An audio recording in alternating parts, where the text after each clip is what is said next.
the idea to paint on gesso because I tried to get into some galleries in Arizona, and many of them will not take paintings that have to have glass.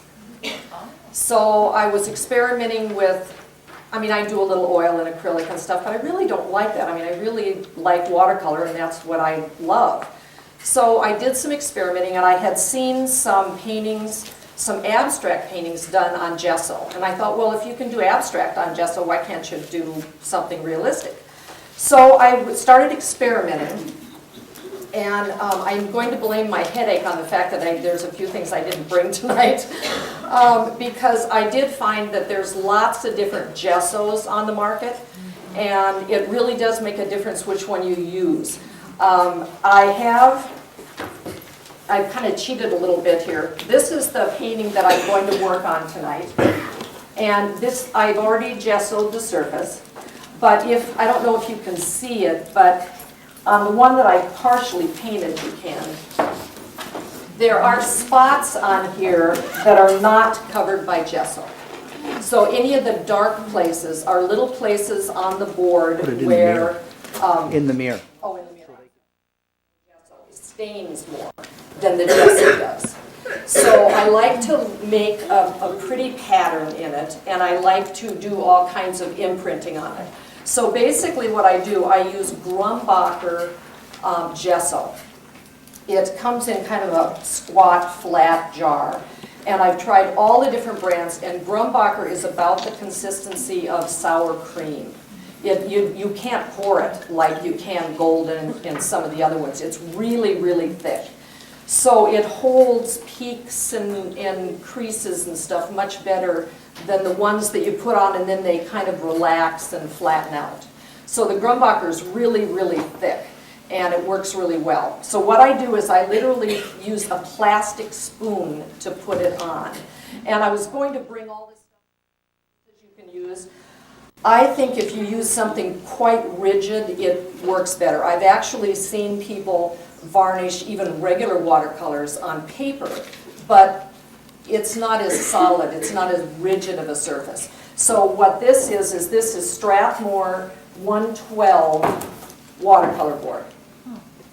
And it has like a cardboard base, which if you look at it this way, it is not archival in the center, but it has a buffer between the cardboard and the paper, and it is rag paper.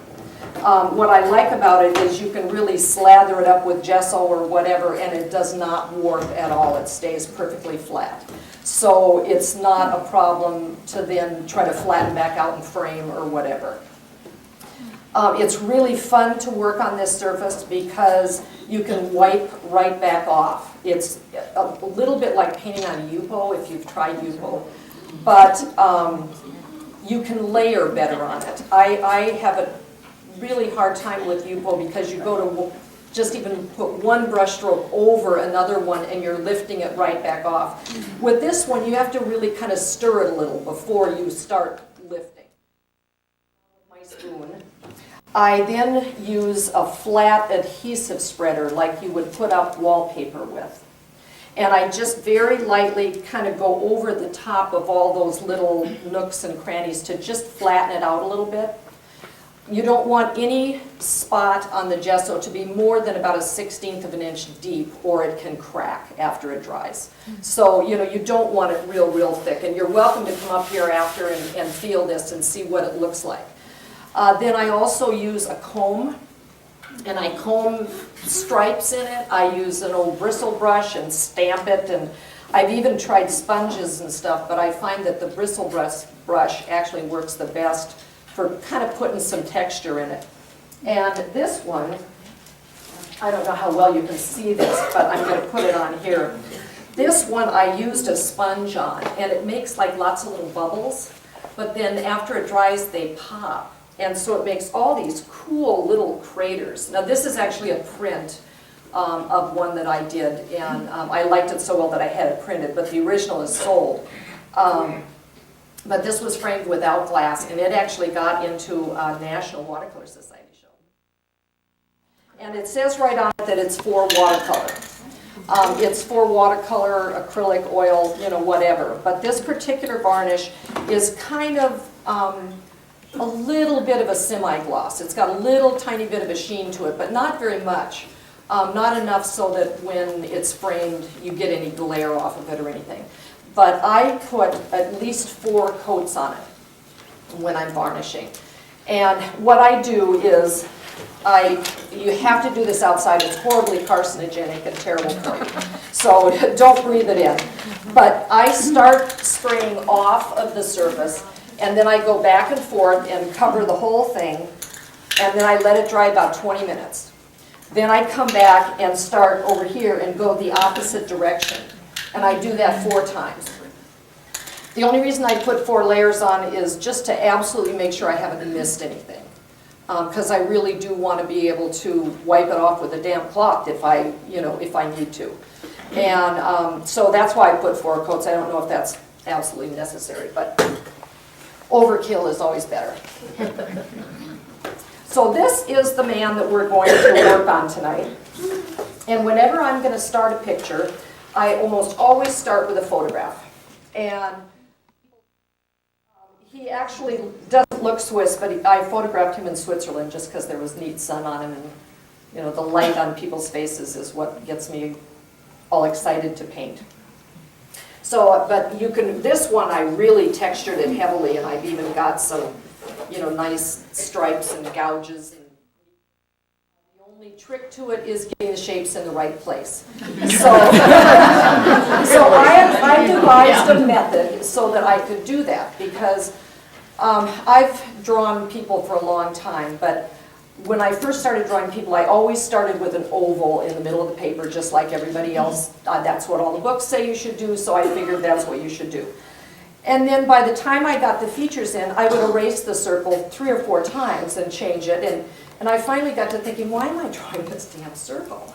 I don't need the egg shaped. I need to put the features on first and then figure it out from there. So what I did is I devised a measuring method, if you want to call it that, so that I draw 1 eye on the piece of paper. The whole rest of the drawing is based on the measurement of that 1 eye. And I can't possibly go wrong, because the eye that I have drawn is going to govern where everything is on my piece of paper.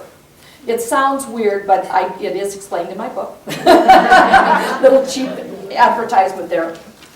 But one thing that I have found is when you try to paint from a photograph, you cannot see the shapes in that photograph. You have to blow it up and get it bigger. Because I measure everything, and I didn't even, here's a pencil. I measure everything with my pencil. So if I was first going to draw him, I would measure one of his eyes. And I would put an eye on my paper, and then I measure and see how many of these eyes it is in between his eyes. Well, you try to measure that eye on that little piece of, that little photo. You can't do it. There's no way that you can accurately do it. So I blow it up. If you don't have a printer, you can go to Kinko's, and they do this for really cheap. It doesn't even have to be color. The main thing is you just need to blow it up to see the shapes that are on that picture. When I teach workshops and people always want to paint from their own photos, invariably they bring in this photo of a head about this big and wanted, well, how are you going to draw that? You can't even see it. So even those little tiny photos, you can blow those up. Even if they're fuzzy, after you enlarge it 10 times, you're still going to be able to see the shapes that are on that picture. So that's what I do. I measure, I draw an eye on here. I kind of figure about where it's going to be. I draw that eye on there, and then I would measure his eye, and then see how far it is to his other eye. Invariably, it will be at least 1 eye width. It's never under 1 eye width. People think that sometimes when you see somebody whose eyes look real close together that there isn't a whole eye width in between. There's always an eye width in between, but sometimes there's more. This guy is 1.5 eyes between his eyes. And my son that's on the cover of my book is about 1.5. And it's Jackie Kennedy's probably 2. I don't know. I've never actually measured her, but somebody, with really wide set eyes. But it's never closer. So anyway, that's how I start, and that's how I drew him. And if you look close at this, you can see my little cheater lines under there, because I make a little line on either side of his eyes and just measure from there. Then I measure how many eyes it is down to his nose, how many eyes it is across to where the edge of his face is. And honestly, once you get that first eye drawn, you absolutely cannot go wrong if you base everything else off that eye. And then you don't have to erase the bad egg you've drawn 10 times and erased it. So I have him drawn already, and I always do a value study. I cannot start putting paint on paper without figuring out first where my lights and darks are going to be. I used to think it was a little bit of a crutch, but it actually makes a blueprint for me of what I'm going to paint before I ever paint it. I don't care what color this is going to be, I just know it's going to be dark. Whenever I start with a figure, and then I try to decide kind of what's going to be in the background. If I'm totally at a loss for what I'm going to put in the background, I go with a geometric shape like this. Maybe it's a window, maybe it's a door, I don't know, I don't care, but it's a nice dark behind him that'll pop in and out. I was talking to Frank about this earlier today. I'm not sure if I'm going to leave his shirt this white. I use Holbein paint because it's much easier to reconstitute it. It doesn't dry out in your palette like Winsor Newton does. It never dries out into those nice little turds that you get, that you can't reconstitute and make, turn into paint anymore. It does not have oxgall in it, which is just another added chemical, and the oxgall dries it out. So that's why I use Holbein. And they also give me free paint. Hey. But I actually wouldn't use it even if, if I didn't really like it. I used it first before they started to schmooze me a little, which is fun. I also use Holbein brushes, isn't that a coincidence? But for years I used Richardson brushes, and I love those too. These are exactly like Richardson brushes, but I'm a Holbein dealer and I get these a whole lot cheaper, so they're 100% better.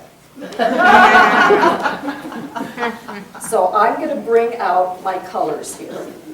And do you want me to move this, Frank, so you can see? Nope, I'm okay. Whenever I'm going to start a new painting, I always squeeze out a little bit of fresh paint.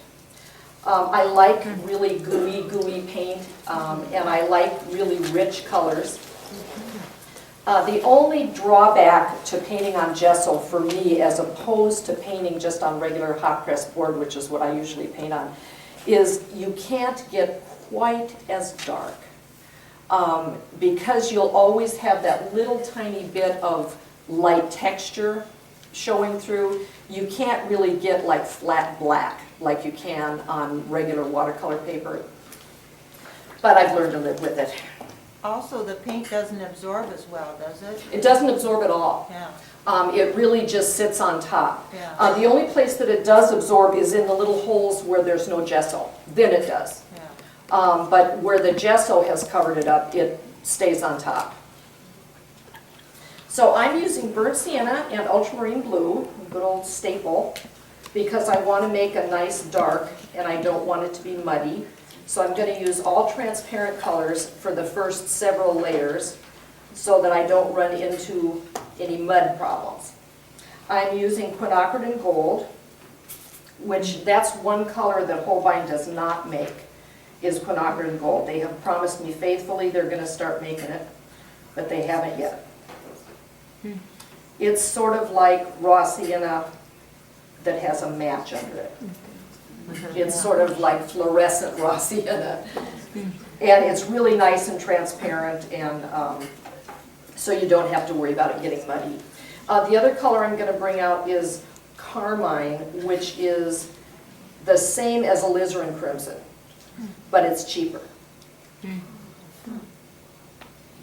Holbein makes permanent alizarin crimson, but it's a C And you know how price is based on what the series is. And carmine is an A, and it's almost exactly the same color. So why pay for alizarin?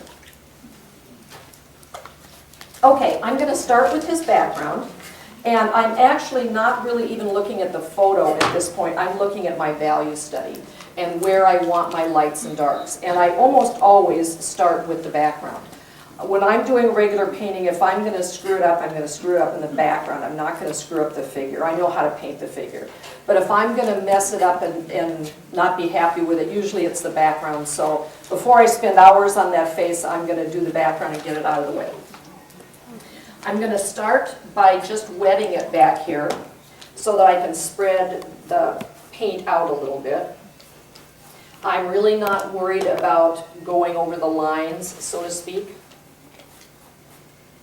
because at this point, I want to get some pretty colors in here so that they're mixing and looking neat. So I'm going to start with the light spot up in the corner. I always start with my lightest color first, and in this case, it's the quinacridone gold. So I'm just going to lay some color on here. And once I start doing this, then you can really see the texture that's in there. And I'm not worried about going over the edges of his hat or anything. The only place that I'm going to worry about that a little bit is any place where I'm going to leave a white. Then I'm going to be a little more careful. But the other areas I'm really not that concerned about at this point, other than putting a little bit of color on there. I want a little blue back in there because I don't want it to be all one color. And the cool thing about this is, let's say that I put that blue on there and I didn't like it, I could just take it right back off. Isn't that cool? The only thing is I've stained the holes just a little bit, but the more coats that you put on it and the more stained those spaces become, the more painterly it looks. If that makes any sense, I'm going to put back what I just wiped off.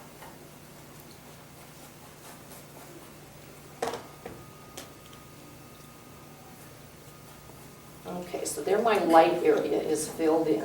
Now I want to put my dark area over here, and I've got the line about right here. I don't want that to be a really hard line, so I'm going to paint that while it's still wet, and it'll bleed a little bit. But I'm going to let the colors bleed together on the paper. I'm not going to mix them on my palette. When you're painting on any kind of a hot press surface, it looks prettier if the colors mix on the paper rather than on the palette. That's what watercolor is all about, is putting colors down and watching it bleed. That's why we paint watercolor, so that we get to play in it.